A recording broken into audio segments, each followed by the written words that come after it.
Hello students, हमने virus topic complete कर लिया था, तो उसी सीक्वेंस में हम नेक्स्ट टॉपिक शुरू करते हैं, बैक्टीरिया। यहाँ हम बैक्टीरिया के बारे में पढ़ेंगे।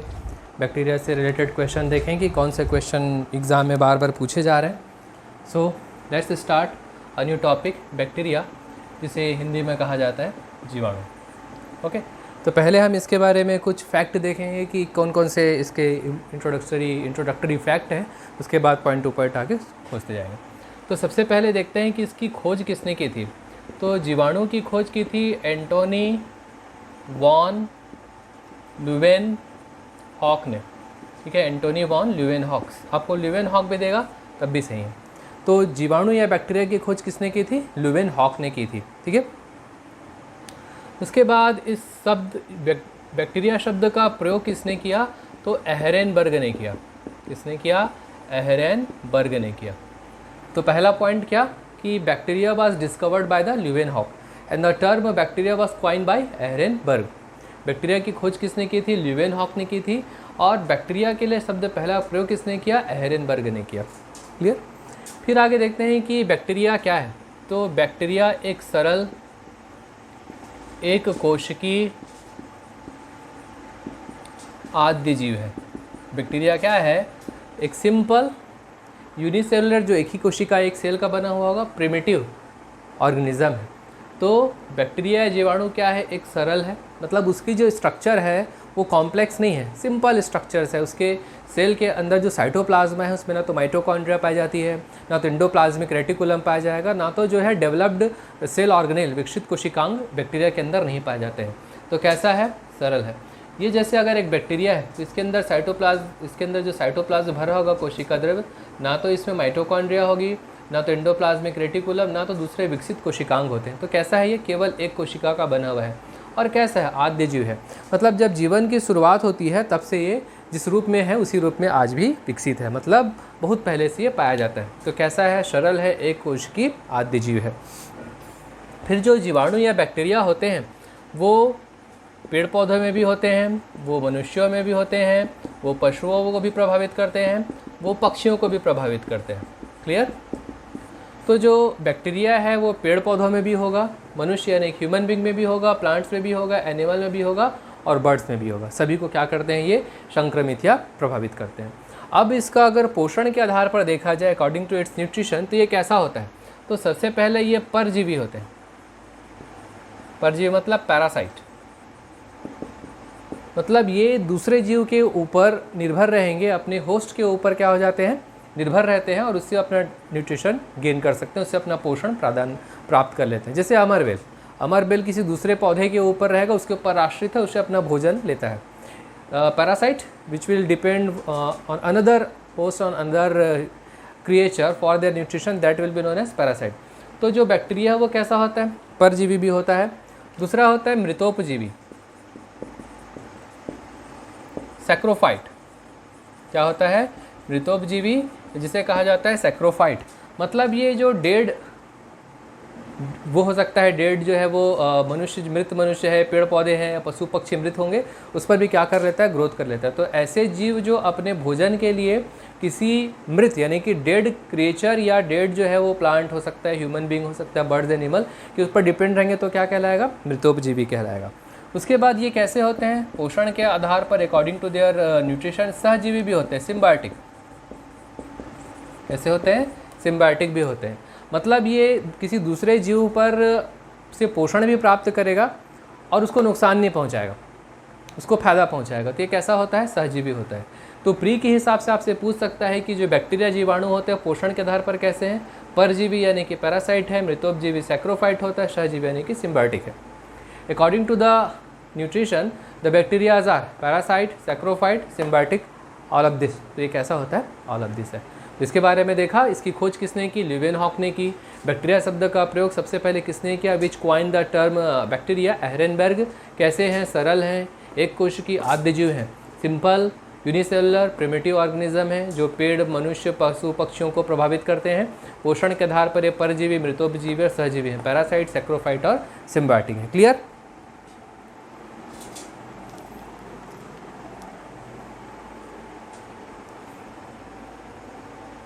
चलिए इसमें एक दो और पॉइंट देखते हैं, उसके बाद हम लोग रोग पढ़ना शुरू करेंगे, डिजीज़ पढ़ना शुरू करेंगे।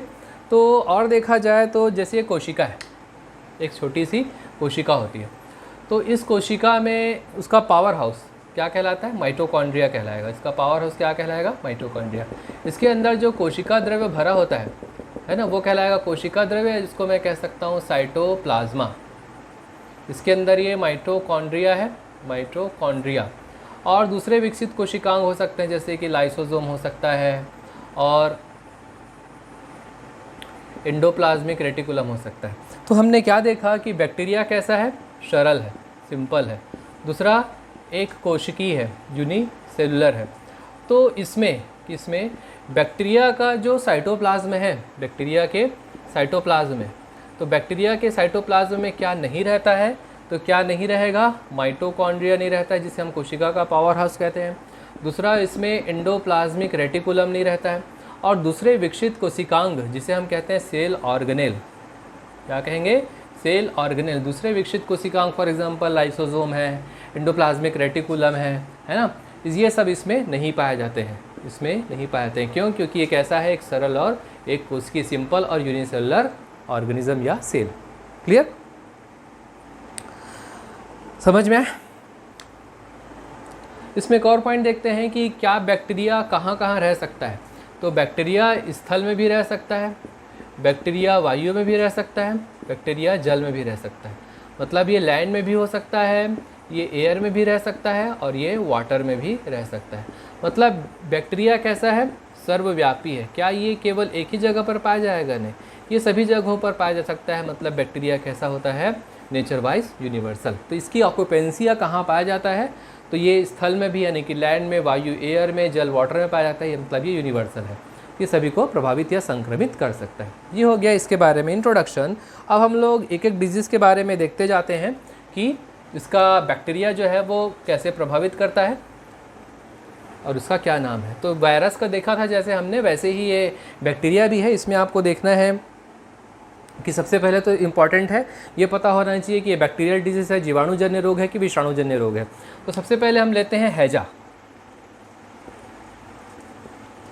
तो इसका आपको इंग्लिश और हिंदी नाम दोनों याद रखना है। कॉलरा क्या कहलाता है? हैजा या कॉलरा। तो इसका जो जीवाणु है बैक्टीरिया, उसका नाम याद रखिएगा, क्योंकि अगर आपको इंग्लिश नाम याद है तो आप उसके जीवाणु का नाम याद कर लेंगे। इसके बैक्टीरिया का नाम है विब्रियो कॉलराई। ओके, तो इसके बैक्टीरिया का क्या नाम है? विब्रियो कॉलराई। ये इंपॉर्टेंट है। पहला तो इंपॉर्टेंट है कि ये कैसा रोग है, तो जीवाणुजन्य रोग है। इसके जीवाणु का नाम क्या है? विब्रियो कॉलराई। अब इसका संक्रमण यानी कि फैलता कैसे है, ट्रांसमिशन कैसे होता है?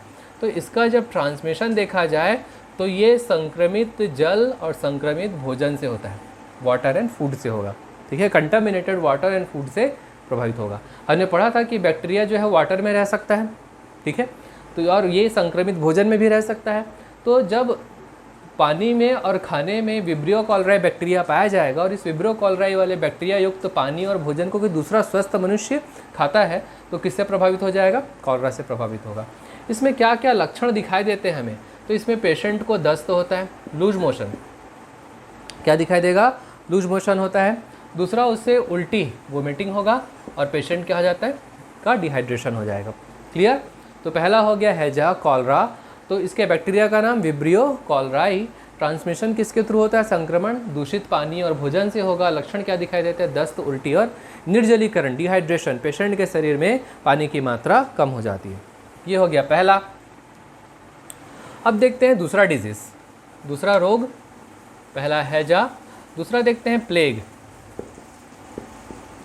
तो आपने पढ़ा था पुणे में प्लेग फैला था, है ना। तो उसका जो वाहक है, उसको ले जाने वाला है, वो है क्या? चूहा। तो चूहे के शरीर में जो पिस्सू होते हैं, वर्म होते हैं, कीड़े होते हैं, वो क्या करते हैं? इसके जीवाणु को एक मनुष्य से दूसरे मनुष्य तक लेके जाते हैं। तो इसका प्लेग का जो जीवाणु है वो कहलाता है पास्चुरेला पेस्टिस या यर्सीनिया पेस्टिस। पास्चुरेला पेस्टिस और यर्सीनिया पेस्टिस, दोनों में से कोई भी दे सकता है। ठीक है, तो प्लेग क्या है? एक जीवाणुजन्य रोग है जिसका जीवाणु है पास्चुरेला पेस्टिस या यर्सीनिया पेस्टिस। आपको बुक में ये मिलेगा, आप ये भी याद रखिएगा, यर्सिनिया पेस्टिस, ये भी इसका क्या है, जीवाणु है। इसे कौन लेके जाता है, चूहा। तो चूहे के शरीर में जो पिस्सू होते हैं, छोटे छोटे कीड़े होते हैं, वो इस जीवाणु को एक स्थान से दूसरे स्थान तक लेकर जाते हैं और जिससे क्या होता है, ये प्लेग डिजीज़ उत्पन्न होता है। इसमें भी क्या दिखाई देगा, इसमें भी तेज बुखार होता है रोगी को, ठीक है। उसके त्वचा पर चकत्ते बन जाते हैं, दाने दाने उभर कर सामने आ जाते हैं। तो यहाँ पर इंपॉर्टेंट है, प्लेग कैसा रोग है, जीवाणुजन्य रोग है। हैजा कैसा है, जीवाणुजन्य रोग है। हैजा का बैक्टीरिया कौन है, विब्रियो कॉलराई। प्लेग का बैक्टीरिया कौन है, पास्चुरेला पेस्टिस या यर्सिनिया पेस्टिस। प्लेग का वाहक कौन है, ले जाने वाला कौन है, तो चूहा, और चूहे के शरीर में पाए जाने वाले पिस्सू। तो आपने पुणे के समय ये देखा होगा। उसके बाद आते हैं ट्यूबरकुलोसिस, टीबी, ठीक है। यहाँ से क्वेश्चन पूछता है ट्यूबरकुलोसिस से, बहुत सारे क्वेश्चन हैं जिसे हम देखेंगे पॉइंट टू पॉइंट। चलिए शुरू करते हैं। ट्यूबरकुलोसिस, टीबी लिख दूँ, हिंदी में इसे कहते हैं यक्षमा तपेदिक, है ना, सामान्य भाषा में आप टीबी कह देते हैं। तो इसका जो बैक्टीरिया है उसका नाम है माइकोबैक्टीरियम ट्यूबरकुलाई। माइकोबैक्टीरियम ट्यूबरकुलाई, इसके बैक्टीरिया का नाम क्या है, माइकोबैक्टीरियम ट्यूबरकुलाई। ओके, पहला सबसे इम्पॉर्टेंट तो यही है। दूसरा, WHO के हिसाब से देखा जाए तो सबसे ज़्यादा मृत्यु किस बीमारी से होती है, आपसे ये पूछेगा कि सबसे ज़्यादा मृत्यु किस बीमारी से होती है, WHO के अनुसार तो टीबी से। WHO एक डाटा देता है कि हर साल 5 लाख लोग जो हैं वो टीबी से मर जाते हैं, ठीक है। WHO कहता है कि इसमें पूछेगा प्री में आपसे कि सबसे ज़्यादा किस रोग से मृत्यु होती है, तो ट्यूबरकुलोसिस। अभी भी कोरोना इससे बहुत पीछे है, ठीक है। अभी तो इतने अमाउंट में दिख रहा है लेकिन बहुत खतरनाक है टीबी, ठीक है। इससे कितनी मृत्यु होती है, 5 लाख। तो इसमें जो टेस्ट किया जाता है वो इम्पॉर्टेंट है, उसको बोलते हैं Mantoux tuberculin test. Mantoux tuberculin test, ये भी पूछ चुका है कि ट्यूबरकुलोसिस में कौन सा जांच की जाती है, कौन सा टेस्ट किया जाता है, तो मॉन्टॉक्स ट्यूबरकुलिन टेस्ट किया जाता है, ठीक है। उसके बाद इसके बैक्टीरिया का नाम याद रखिएगा, माइकोबैक्टीरियम ट्यूबरकुलाई। अब ये फैलता कैसे है, इसका संक्रमण कैसा होता है, तो जब इस बैक्टीरिया से संक्रमित कोई व्यक्ति जब छींकता है तो छींकने के बाद उसके छींके के कारण ड्रॉपलेट्स बाहर निकलते हैं। उस ड्रॉपलेट्स के संपर्क में अगर कोई आया और वो उस ड्रॉप्स को क्या किया, इनहेल कर दिया, तो वो व्यक्ति किससे संक्रमित हो जाएगा, माइकोबैक्टीरियम ट्यूबरकुलाई से संक्रमित हो जाएगा। तो इससे संक्रमण किससे होता है, उस व्यक्ति के कफ से, उस व्यक्ति के छींकने से, उस व्यक्ति के खांसने से जो ड्रॉपलेट्स कण बाहर निकल रहे हैं उनसे क्या होता है, फैलता है, ठीक है। इसके लक्षण हमें क्या दिखाई देते हैं, तो इसके रोगी को पहचानना बहुत इजी है। तो इसमें क्या होगी, लंबे समय से खांसी आती है, 15 दिन या 15 दिन से ज़्यादा खांसी, उसका बुखार और उसका वजन जो है वो कम होता है। ये लक्षण हमें दिखाई देंगे। क्या क्या लक्षण दिखाई देते हैं, 15 दिन से ज़्यादा खांसी होगा, 15 दिन से ज़्यादा बुखार होगा, अचानक से उसका वजन कम होता है। इससे बुखार कैसा आता है, इसमें रात को बुखार आएगा और बहुत तेज़ी से बुखार आता है। स्पेशली कैसा होगा, नाइट फीवर। तो पेशेंट मोर देन 15 डेज से कफ होगा और उसका ड्रास्टिकली सडनली उसका वेट क्या होने लग जाता है, कम होने लग जाता है। ये हुआ ट्यूबरकुलोसिस, ठीक है। Mycobacterium tuberculae, it's bacteria according to WHO most morbidity rate which carries tuberculosis carries, कितना है उसका डाटा, 5 लाख पर ईयर के हिसाब से। कौन सा टेस्ट करते हैं, मॉन्टॉक्स ट्यूबरकुलिन टेस्ट। ट्रांसमिशन कैसे होता है, उसके स्नीजिंग से, कफिंग से जो ड्रॉपलेट्स बाहर निकलते हैं, खांसने छींकने से जो कण बाहर निकलते हैं उसके द्वारा होता है। इसके सिम्टम्स कैसे दिखाई देंगे, cough more than 15 days, fever more than 15 days, night fever specially, and suddenly weight loss होगा। तो अचानक से वजन कम होगा, 15 दिन से ज़्यादा बुखार, रात में विशेषकर, और 15 दिन से ज़्यादा उसे खांसी आती है, ठीक है। माइकोबैक्टीरियम ट्यूबरकुलाई, तो जैसे माइकोबैक्टीरियम ट्यूबरकुलाई है, इसी की एक बहन है, ठीक है, तो वो है माइकोबैक्टीरियम लेप्राई। क्या है, माइकोबैक्टीरियम लेप्राई। और ये क्या कॉज करवाता है, कुष्ठ कॉज करवाएगा, जिसे हम इंग्लिश में कहते हैं लेप्रोसी। क्या कहेंगे, लेप्रोसी कहेंगे। इसका बैक्टीरिया क्या है, माइकोबैक्टीरियम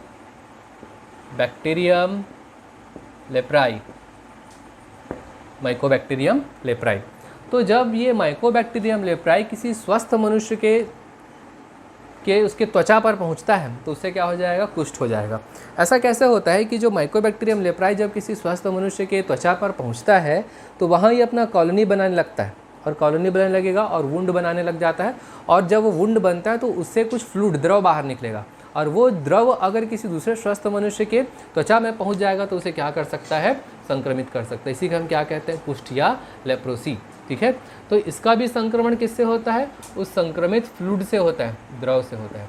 इसमें हमें क्या लक्षण दिखाई देंगे, तो त्वचा के जिस हिस्से पर पड़ता है वो सुन्न हो जाता है, वहाँ क्या विकसित होने लग जाता है, वुंड, घाव बनने लग जाता है, और वो अंग कैसे होता है, विकृत, डिफॉर्म हो जाएगा। इसकी हमें क्या दिखाई देने लग जाती है, डिफॉर्मिटी दिखाई देती है। क्लियर, ये हो गया कुष्ठ, माइकोबैक्टीरियम लेप्राई। उसके बाद किससे फैलता है, संक्रमित उसके द्रव से फैलता है। क्या होगा, वो त्वचा सुन्न हो जाएगी, वहाँ धब्बे पड़ने लग जाते हैं, दाग दिखने लग जाता है, वुंड, घाव बन जाता है, और वो अंग क्या हो जाता है, विकृत या डिफॉर्म हो जाता है। क्लियर। उसके बाद हम देखते हैं एक और डिजीज देखते हैं, निमोनिया। आपने सुना होगा, बच्चों में बहुत दिखाई देता है न्यूमोनिया। ठीक, तो पहला डिजीज क्या पढ़ा था, कॉलरा। दूसरा डिजीज क्या पढ़ा, टीबी। तीसरा क्या पढ़ा, कुष्ठ। चौथा देखते हैं pneumonia. Streptococcus pneumoniae and Diplococcus pneumoniae. इसके बैक्टीरिया का नाम क्या है, स्ट्रेप्टोकोकस न्यूमोनियाई या डिप्लोकोकस न्यूमोनियाई। ठीक है, इसके बैक्टीरिया का नाम है स्ट्रेप्टोकोकस न्यूमोनियाई या डिप्लोकोकस न्यूमोनियाई होता है। ये सामान्य तौर पर किस में होता है, बच्चों में होता है। इसमें याद रखिएगा कि किस तंत्र को प्रभावित करता है, तो ये हमारे शरीर के श्वसन तंत्र यानी कि रेस्पिरेटरी सिस्टम को प्रभावित करता है। इसमें क्या लक्षण दिखाई देते हैं, इसमें सांस लेने में तकलीफ होगी, लगातार खांसी और बुखार होता है। ठीक है, तो ये हो गया निमोनिया। किसकी वजह से होता है, स्ट्रेप्टोकोकस न्यूमोनियाई या डिप्लोकोकस न्यूमोनियाई की वजह से होगा आपका निमोनिया। ठीक है, क्लियर। कुष्ठ यानी कि लेप्रोसी, निमोनिया, ये सब कैसे हैं, जीवाणुजन्य रोग हैं। फिर एक और डिजीज़ देखते हैं जहाँ से क्वेश्चन पूछने की संभावना ज़्यादा होती है, वो है आपका टिटनस। ठीक है, क्या है, टिटनस। आपको पता है जब आपको चोट लग जाती है खेलते समय, या अगर आप किसी दुर्घटना में कोई एक्सीडेंट होगा तो अगर आपको चोट लग जाती है, अगर लोहे से जंग लगे, लोहे से लगा है तो आप जाकर टिटनस लगवाते हैं। तो ये क्या है, मीथ है। जरूरी नहीं है कि केवल जंग लगा हुआ जो लोहा है, रस्टेड आयरन है, उससे चोट लगने पर ही टिटनस का इंजेक्शन लगाना चाहिए। आप किसी भी सतह से, किसी भी, चाहे लकड़ी हो, चाहे पत्थर हो, चाहे धूल, कहीं भी आप गिर रहे हैं, अगर इंजरी होती है और ब्लड बाहर निकलता है तो आपको ज़रूर टिटनस का इंजेक्शन लगवा लेना चाहिए। क्यों, क्योंकि समझिए, क्योंकि जो टिटनस है उसका बैक्टीरिया, उसका नाम बहुत इंपॉर्टेंट है, नाम याद रखिएगा, क्लॉस्ट्रीडियम टिटेनी। बैक्टीरिया का नाम क्या है, क्लॉस्ट्रीडियम टिटेनी। सबसे पहले तो यही इंपॉर्टेंट है कि टिटनेस कैसा रोग है। तो टिटनेस ऐसा लगता है कि इसके जो लक्षण है कि ये जो है वो वायरल डिजीज़ होगा, है ना, लेकिन वायरल नहीं, कैसा डिजीज़ है, बैक्टीरियल डिजीज़ है। पहला तो मेन क्वेश्चन हो गया कि टिटनेस कैसा है, बैक्टीरिया। इसका बैक्टीरिया क्लॉस्ट्रीडियम टिटेनी। ये क्लॉस्ट्रीडियम टिटेनी सब जगह पाया जा सकता है। ये धूल में भी हो सकता है, ये मिट्टी में भी हो सकता है, ग्रोथ कर सकता है, ये पेड़ में भी ग्रोथ, कहीं पर भी, किसी भी डेड टिश्यू में भी हो सकता है, ये ग्रोथ कर सकता है। अब अगर किसी में भी कोई बच्चा गिरता है, चोट लगती है और वहाँ अगर क्लॉस्ट्रीडियम टिटेनी प्रेजेंट है तो डेफिनेटली ये जो है क्लॉस्ट्रीडियम टिटेनी बॉडी में इंसर्ट कर जाएगा, इसकी वजह से टिटेनस दिखाई देगा। ठीक है, इसमें जो हिंदी में कहते हैं ना वो इम्पॉर्टेंट है। इसे हिंदी में कहा जाता है धनुष टंकार। हिंदी में क्या बोलते हैं इसे, धनुष टंकार। इट इज़ कॉल्ड धनुष टंकार in Hindi language. Tetanus is called धनुष टंकार इन हिंदी लैंग्वेज। क्यों ऐसा कहा जाता है, क्योंकि अगर टिटनस हुआ तो ये हमारी मसल्स में, मांसपेशियों में, मसल्स में क्या लगता है, ऐठन करने लगता है, और इसके जो लास्ट स्टेज में बॉडी जो है वो धनुष के समान बैंड हो जाती है, इसे कहा जाता है टिटनस। तो इसमें क्या होता है, मांसपेशियों में, मतलब मसल्स में ऐठन दिखाई देने लग जाती है। ठीक है, क्रैम्प्स आने लग जाएंगे, उसमें कन्वर्शन होने लग जाएगा और अल्टीमेटली बॉडी जो है वो धनुष के समान बैंड हो जाती है। इस कंडीशन को कहते हैं धनुष टंकार या उसका कन्वल्शन, मांसपेशियों में ऐठन होता है। तो किसी भी जगह से अगर इंजरी, चोट लगती है, अगर उस त्वचा पर कहीं पर भी इंजरी होने पर रक्त आ रहा है तो आपको ध्यान रखना है कि क्या कर लेना चाहिए, टिटनस का इंजेक्शन लगवा लेना चाहिए। ठीक है, क्लियर, समझ में आए। चलिए नेक्स्ट शुरू करते हैं, टाइफाइड। ये भी आप सुने होंगे, टाइफाइड, है ना। ये टाइफाइड बार बार होता है, एक बार ठीक होने के बाद बार बार वापस आता है। ऐसा क्यों होता है, क्योंकि जो टाइफाइड है एक बैक्टीरियल डिजीज़ है और इसके बैक्टीरिया का नाम है साल्मोनेला टाइफी। बैक्टीरिया का नाम इम्पॉर्टेंट है, salmonella typhi, salmonella typhi, salmonella typhi bacteria. ठीक है, तो ये इसका संक्रमण कैसा होता है, ये ट्रांसमिट कैसा होता है, तो ये भी कंटामिनेटेड फूड से और वाटर से फैलता है, संक्रमित जल और भोजन से फैलता है।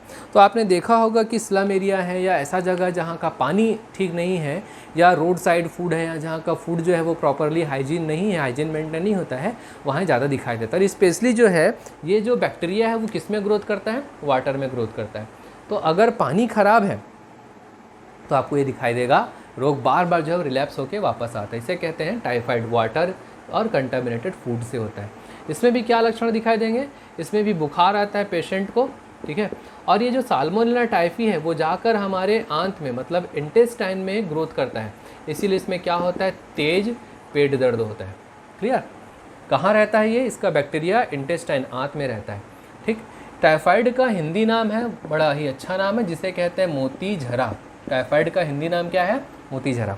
क्यों कहते हैं, क्योंकि ये जो बैक्टीरिया है साल्मोनेला टाइफी वो हमारे आंत में इंटेस्टाइन में जाके रहने लगता है और रहते रहते कॉलोनी फॉर्म करेगा और अपने लार्वा को बाहर निकालता है। इसका जब लार्वा बाहर निकलता है आंत से, तो किससे बाहर निकलता है, स्टूल से, लेटरिन के थ्रू बाहर निकलता है। और उसका जो लार्वा है वो वाइट वाइट दिखाई देता है, कैसे, मोती के जैसे, इसलिए इसका नाम रखा गया है मोती झरा।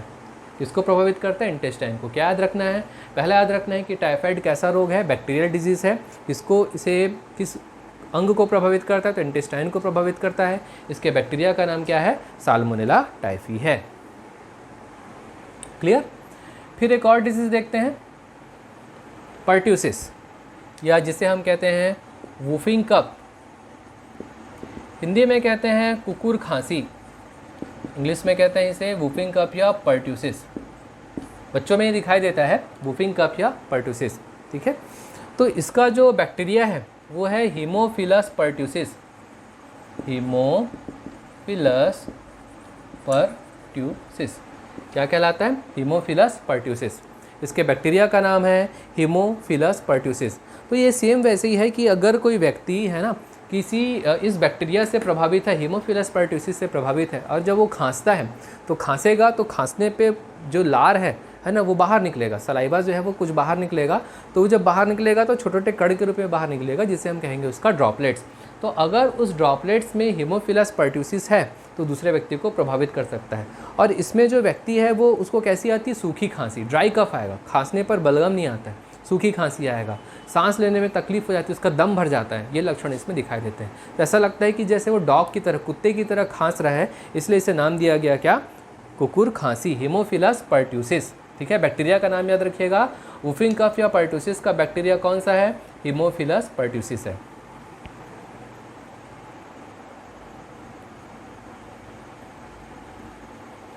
उसके बाद आप पेपर में पढ़ते होंगे फूड पॉइजनिंग, है ना, भोजन विषाक्तता।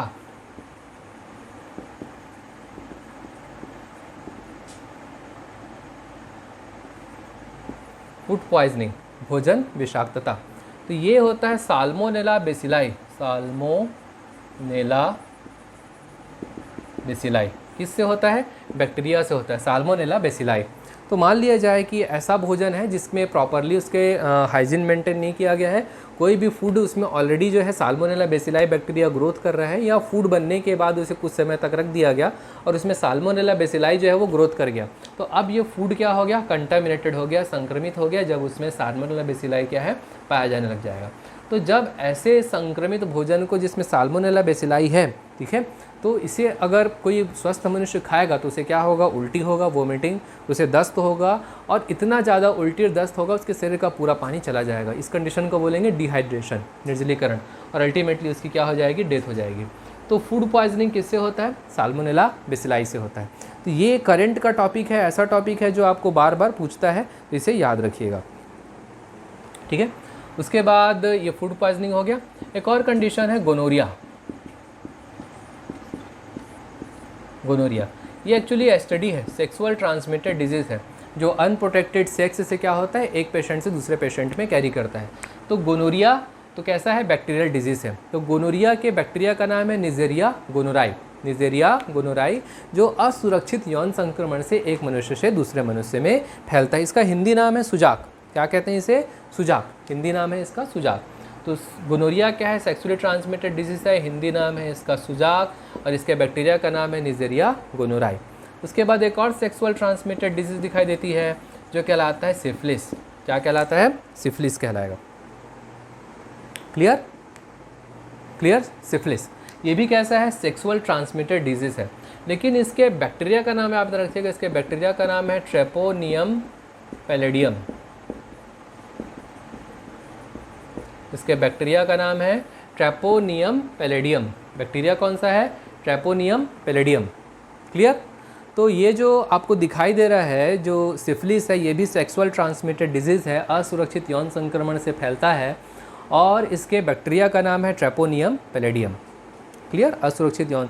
दोनों में ही क्या होता है कि जो यौनांग है, जो जेनाइटल ऑर्गन्स है, वहाँ पर फुंसी यानी कि पिंपल यानी कि बॉयल्स कहते हैं उसे, छोटे छोटे दाने ऐसे फैलने लग जाते हैं, घाव बनने लग जाता है, और दोनों जो है वो वर्स्ट कंडीशन है। तो दोनों कैसे हैं प्री के हिसाब से देखा जाए तो गोनोरिया और syphilis sexual transmitted disease STD है। गोनोरिया का बैक्टीरिया है निजेरिया गोनोराई, और सिफिलिस का बैक्टीरिया है ट्रेपोनियमा पैलेडियम। क्लियर? अब खाने से ही जो है वो संक्रमित भोजन से ही एक और चीज़ होती है जिसे अब उसको भी आप पेपर में पढ़ते होंगे, बॉटुलिज्म। बॉटुलिज्म तो इसका जो बैक्टीरिया है वो है क्लॉस्ट्रीडियम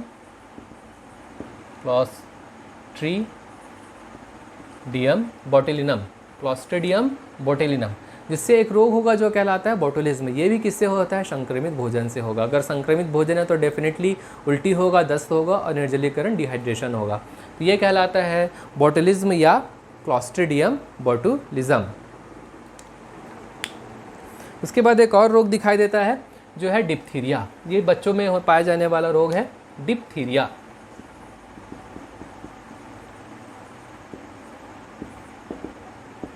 क्या कहलाएगा? डिप्थीरिया कहलाएगा। तो इसका जो बैक्टीरिया है वो कहलाता है कॉर्नीबैक्टीरियम डिप्थेराई। कॉर्नीबैक्टीरियम डिप्थीराई। तो बैक्टीरिया का नाम कॉर्नीबैक्टीरियम डिप्थीराई। तो आप डिप्थीरिया से डिप्थेराई तो लगा लोगे, आपको चेंज करेगा यहाँ, है ना, आपको फंसाएगा यहाँ, तो कुछ और नाम चेंज कर देगा, कॉर्नीबैक्टीरियम की जगह कुछ और दे, क्लॉस्ट्रीडियम कर देगा, है ना, माइकोबैक्टीरियम कर देगा। तो आपको ये याद रखना है, क्या है? देखो कैसे याद रखना है, सी और डी, सी डी ऐसे याद रखिएगा, ठीक है। तो क्लॉस्ट्रीडियम जो कॉर्नीबैक्टीरियम डिप्थीराई है, ये कैसे फैलता है? तो वायु के द्वारा फैलता है। डिप्थीरिया ये सामान्य तौर पर किस में होता है? डिप्थीरिया बच्चों में दिखाई देता है, चिल्ड्रन में।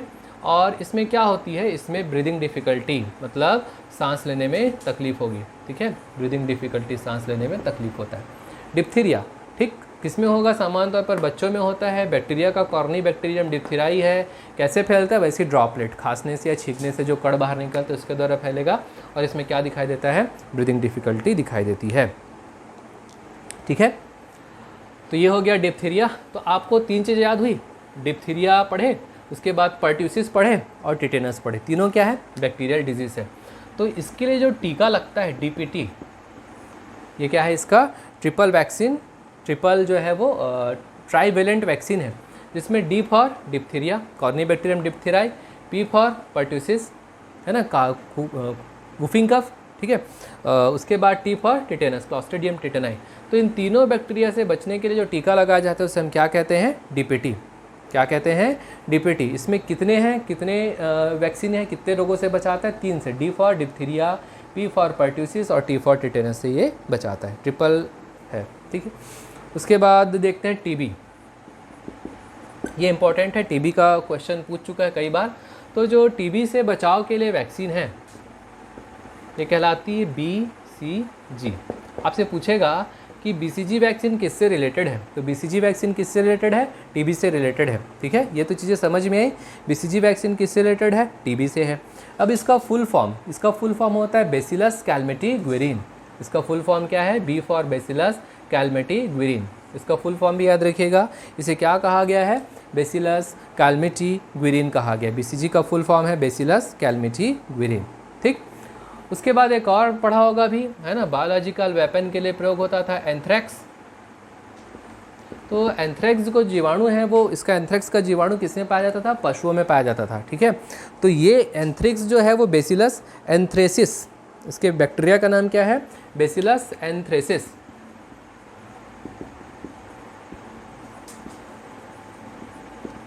ये किस में पाया जाता था? पशुओं में, और खासकर पशुओं के खुर में, है ना, पशुओं के खुर में पाया जाने वाला एक जीवाणुजन्य रोग है। तो इसको पशुओं के बैक्टीरिया को लिया गया और उसे एक बायोलॉजिकल वेपन, है ना, मतलब उसे एक जैविक हथियार के तौर पे प्रयोग किया गया था। उसको बोलते हैं एंथ्रेक्स। तो एंथ्रेक्स का प्रयोग किस रूप में किया गया था? एक बायोलॉजिकल वेपन, जैविक हथियार के रूप में एंथ्रेक्स का प्रयोग किया गया। ठीक है, उसके बाद आते हैं कुष्ठ रोग। बैक्टीरिया से एक और रिलेटेड पॉइंट है MDT, multiple drug therapy. Multiple यानी ज़्यादा, ड्रग यानी कि मेडिसिन, थेरेपी यानी ट्रीटमेंट। तो जो कुष्ठ है और TB, है ना, माइकोबैक्टीरियम लेप्राई और माइकोबैक्टीरियम ट्यूबरकुलाई, तो दोनों ही कंडीशन में बहुत सारी ड्रग्स को एक साथ यूज़ करके इसका ट्रीटमेंट किया जाता है, इसलिए इसे कहते हैं MDT। पूछा हुआ क्वेश्चन है कि MDT कौन कौन से रोगों में प्रयोग किया जाती है? तो कुष्ठ में और TB में, है ना। एंथ्रेक्स किससे प्राप्त होता है? एंथ्रेक्स पशुओं के खुर से होने वाला एक जीवाणु है, इसके जीवाणुजन्य रोग है। इसके बैक्टीरिया का नाम क्या है? Bacillus anthracis. BCG का टीका किसके लिए है? BCG का टीका TB के लिए है। DPT कौन कौन से रोगों से बचाता है? डिप्थीरिया, पर्टुसिस और टिटेनस से बचाता है। So it is all about the bacteria. Hope you are enjoying our channel. So please subscribe our channel Bureaucrats. Thank you. I am Dr. Prashad Mahajan Nisad. Hope you will enjoy this session. Thank you very much.